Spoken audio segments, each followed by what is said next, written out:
Fighting began in Ethiopia's Tigray region on November 4, 2020, when Prime Minister Abiy Ahmed ordered a military response to alleged attacks on federal army bases in Tigray.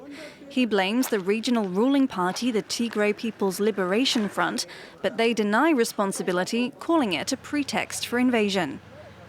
As violence continues, a wave of refugees flee to neighbouring Sudan. On November 11th, approximately 10,000 people are reported to have crossed the border.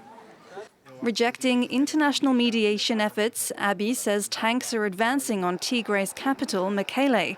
On November 28th, he declares the city to be under government control.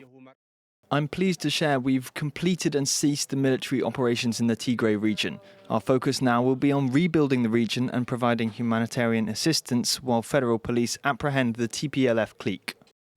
In March, the UN seeks to access Tigray in order to investigate reports of war crimes, saying the Ethiopian army, the TPLF and Eritrean forces may have committed atrocities.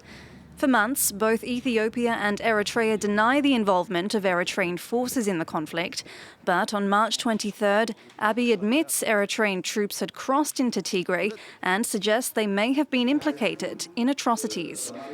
On March 26th, Abiy announces Eritrea has agreed to withdraw its forces from Tigray, but on April 15th, the UN says there's no evidence of a pullout. In June, the World Food Programme says 4 million people face a food crisis in Tigray, including 350,000 risking famine. According to the organisation, Eritrean troops are blocking food aid from entering the region.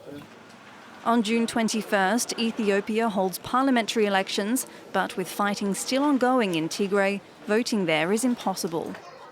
The following day, at least 64 people are killed and 180 injured in an airstrike on a Tigrayan market. Ethiopia's military says the attack was aimed at rebel fighters.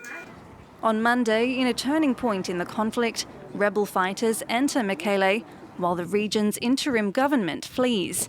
Addis Ababa then declares a unilateral ceasefire in Tigray. On Tuesday, the region's former rulers, the TPLF, say the local capital is completely under their control. Ethiopian forces retreat from the area, while residents say there's no sign of Eritrean troops.